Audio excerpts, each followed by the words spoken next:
America అధ్యక్షుడు Donald Trump కు సుప్రీంకోర్టులో ఊరట లభించింది. బర్త్ రైట్ సిటిజన్షిప్ ను రద్దు చేస్తూ ట్రంప్ జారీ చేసిన ఎగ్జిక్యూటివ్ ఆర్డర్ కు సంబంధించి సుప్రీంకోర్టు సానుకూల తీర్పునిచ్చింది.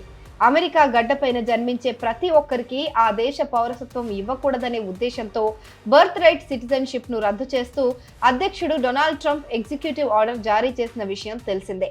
ట్రంప్ తీసుకున్న నిర్ణయాన్ని వలసదారులు తీవ్రంగా వ్యతిరేకించారు. అలాగే 3 ఫెడరల్ కోర్టులు సైతం ట్రంప్ ఆర్డర్ను తాత్కాలికంగా నిలిపివేస్తూ తీర్పు చెప్పాయి.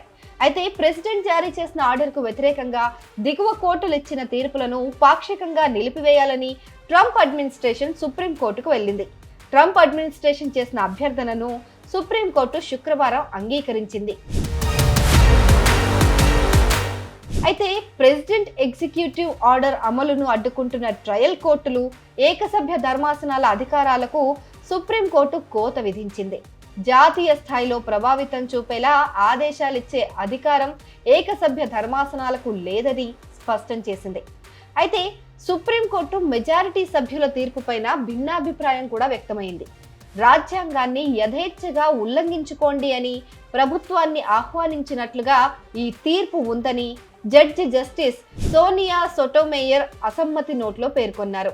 తాజా తీర్పు ప్రకారం బర్త్ రైట్ సిటిజన్షిప్ రద్దును సవాల్ చేసిన కేసులన్నీ దిగువ కోర్టుకు వెళ్తున్నాయి. హైకోర్టుల ఆదేశాలు, సూచనల మేరకు ఈ తరహా కేసుల్లో తీర్పులు ఎలా ఇవ్వాలో నిర్ణయించడం జరుగుతుందని తీర్పు రాసిన న్యాయమూర్తి జస్టిస్ అమీ కోనే బ్యారెట్ తెలిపారు.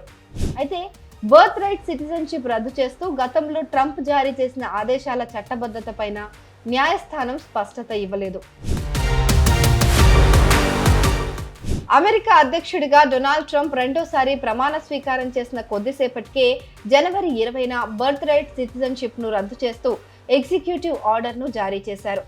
30 రోజుల్లో అమల్లోకి వచ్చే ఈ ఆర్డర్ ప్రకారం తల్లిదండ్రులు అక్రమంగా లేదా తాత్కాలికంగా అమెరికాలో ఉంటే వారికి అమెరికాలో పుట్టిన శిశువులకు జన్మతః పౌరసత్వం లభించదు. అయితే ట్రంప్ ఆర్డర్ కు వ్యతిరేకంగా వాషింగ్టన్, మేరీల్యాండ్, మాసాచుసెట్స్ సహా దేశవ్యాప్తంగా పలు ఫెడరల్ కోర్టుల్లో పలువురు పిటిషన్లు వేశారు. ట్రంప్ ఎగ్జిక్యూటివ్ ఆర్డర్ రాజ్యాంగంలోని 14వ సవరణను ఉల్లంఘిస్తుందని పిటిషనర్లు వాదించారు. 14వ సవరణ ప్రకారం అమెరికా సంయుక్త రాష్ట్రాల్లో జన్మించిన వ్యక్తులందరూ యునైటెడ్ స్టేట్స్ మరియు వారు ఏ రాష్ట్రంలో అయితే నివసిస్తున్నారో ఆ రాష్ట్ర పౌరులు అవుతారు.